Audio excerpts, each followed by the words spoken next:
Hello students, in this video clip we are going to know one of the theorems what I made you know in the previous clip, congruency criteria. Then among them I am with this one SSS or triple S congruence rule. इस theorem को मैं आपको prove करके दिखाऊंगा. मैंने आपको बताया था कि these all theorems leaving first axiom those all 4 1 corollary and 3 theorems can be proved. I have made you known already. Now coming to that particular theorem SSS triple S congruence rule means side congruence rule. Let us see. तो इसका ये theorem क्या है कि if three sides of one triangle are equal to the three sides of another triangle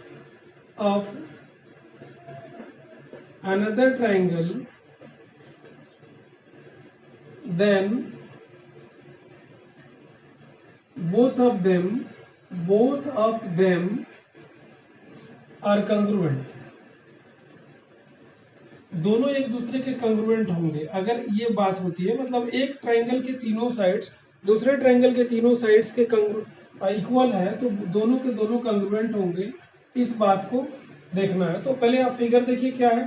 figure ये है, दो triangle है. Triangle this is triangle ABC, another triangle this is suppose that triangle PQR.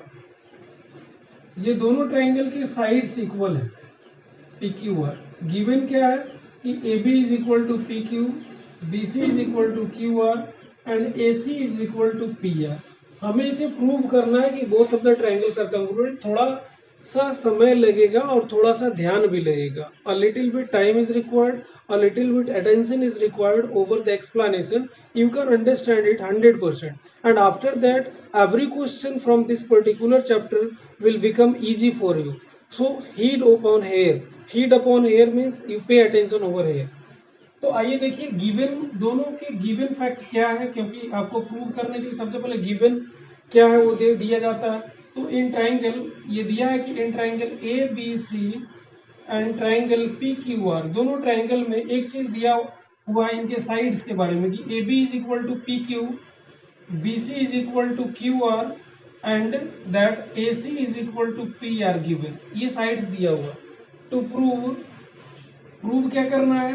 तो हमें prove करना है कि triangle ABC will be congruent to triangle PQR. इसे प्रूव करना है.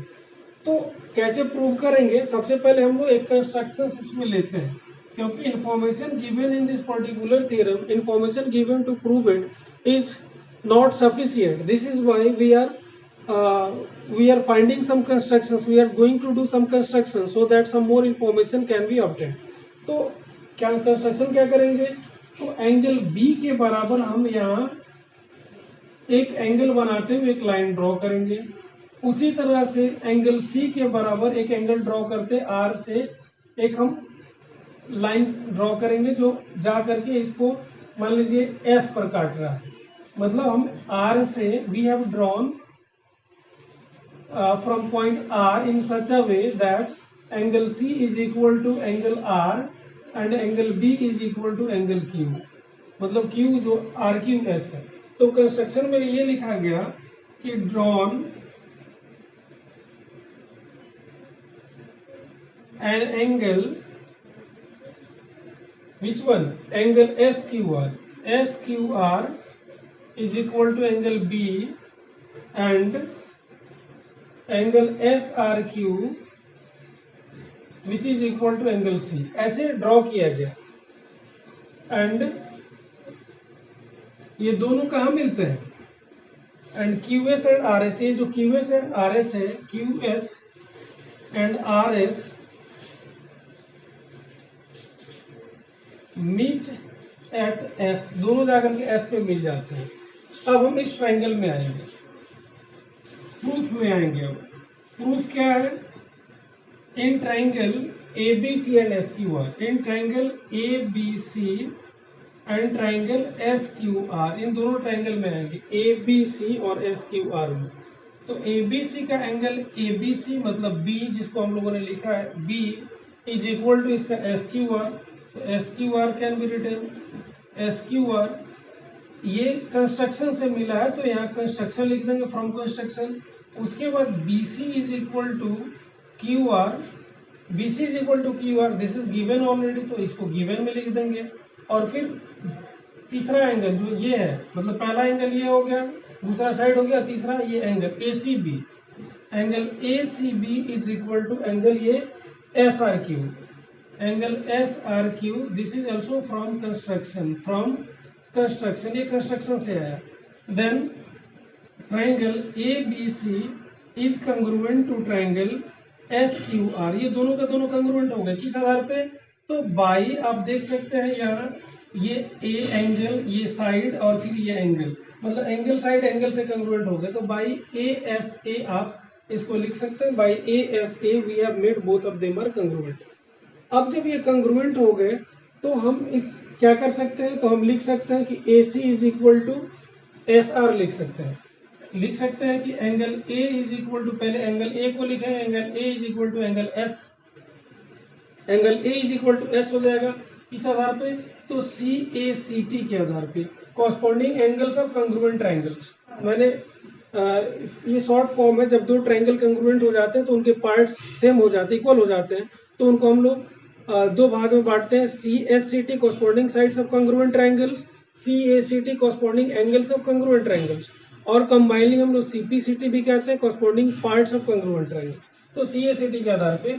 और उसी तरह से ये AC will become this SR, जैसे AC का AC ये है, SR ये है, both of them will be equal, ये हो जाएगा CSCT से, मतलब corresponding sides of congruent triangles, ये दोनों के दोनों इक्वल हो जाएंगे। अब हम लोग इसमें आते हैं, अब इसमें एक कंस्ट्रक्शन और थोड़ा सा आप डाल दीजिए, कंस्ट्रक्शन नंबर 2 ये होगा कि P से S को आप ज्वाइन करा दीजिए। कंस्ट्रक्शन 2 में है joint P to S join करा दिया गया। अब हम लोग ये देख रहे हैं क्या कि AC is equal to S R है, AC is equal to S R, and एक चीज और है, AC is equal to P R, ये दिया हुआ है, ये गिवन ऑलरेडी। तो नीचे लिखा गया AC is equal to S R, और यहाँ AC is equal to P R, दोनों में AC और SR दिया हुआ। इस कंस्ट्रक्शन को आप यहाँ ना लिख करके नीचे भी कर सकते हैं, यहाँ बाद में ज्वाइन कराएंगे, ऐसे ज्वाइन करा दिया गया, बाद में इसको लिख दिया जाएगा। Latest AC is equal to P R हो गया, यहाँ AC is equal to SR है, तो देयरफॉर दोनों में AC है, तो SR is equal to P R हो गया, SR is equal to P R. अब SR और PR कौन है, तो SR ये है और PR ये है, तीन डॉट जिसमें खींचा गया, SR is equal to PR हो गया। अब कंस्ट्रक्शन का पार्ट 2 जो ऊपर हम लोगों ने लिखा था, यहाँ भी हम लोग लिख सकते हैं, क्या लिखे कि ज्वाइंट P टू S को ज्वाइन करा दिया गया। अब जब ज्वाइन करा दिया गया तो इसके एंगल्स को हम लोग लिख देंगे 1, ये 1 हो गया एंगल, ये 2 हो गया, उसी तरह से एंगल ये 3 और इधर एंगल 4 हो गया।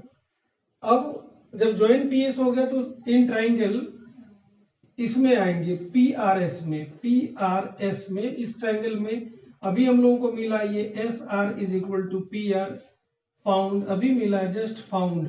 तो ये जब SR is equal to PR हो गया तो angle 1 is equal to angle 2 हो गया, ये एंगल 1 इज इक्वल टू 2, क्योंकि ये एंगल्स अपोजिट इक्वल साइड्स हो गए, इसको लिख सकते हैं angles opposite equal sides, they are the angles opposite equal sides, तो this is why they will be equal, these angles will be equal, 1 will be equal to 2। similarly उसी तरह से we can write similarly if 1 is equal to 2 then angle 3 is equal to angle 4। अब now adding both of them 1 and 3, if they are being added then 1 plus 3 is equal to also angle 2 plus angle 4, means 1 and 3 LHS is added together and RHS is added together, they will be equal। 1 and 3 if they are added then this will become angle P 2 and 4 if they are added, this will become angle S. Then P is equal to angle S, we have got it, and P is equal to S, we have got it, and here A is equal to S, we have found it here already, CACT, you see over here A is equal to S already, so we can write, but angle A is equal to angle S, क्यों? तो ये found earlier, पहले आपने इसको निकाल लिया है, found earlier, तो P is equal, P and A, S they are equal to S, means P is equal to S, A is also equal to S, so angle A is equal to angle P. Angle A and P, both of them has become equal. Now you see, यहाँ मैं आपको समझाता हूँ क्योंकि ये तो portion भर गया, फिल हो गया, तो A is equal to P, A कौन सा है? A ये है, और P कौन सा है? ये P है। तो नाउ इन ट्राइंगल, अब आते हैं in triangle, in both of the triangle, in triangle ABC and triangle, which triangle? This PQR, दोनों ट्राइंगल में देखते हैं ABC एंड PQR। तो दोनों ट्राइंगल में आप ये देखिए कि AB is equal to PQ given, angle A is equal to angle P, found, just found है, A is equal to P, ये मिल गया आपको, और AC is equal to PR, ये भी दिया हुआ है। तो अब दोनों ट्राइंगल में ये हो गया साइड, ये हो गया एंगल, ये हो गया साइड, तो by side angle side, therefore हम कह सकते हैं ट्राइंगल विच वन, ABC, जिसको आपको प्रूव करना था, is congruent to triangle PQR, किस आधार पे? बाई SAS, किस आधार पे? तो by SAS congruence rule, by SAS congruence rule, both of the triangle ABC and PQR, both of them will be congruent to each other. So by this way this theorem can be proved. Other theorems, remaining 3 can also be proved. If you ask them, I'll make you understand. That's all, students.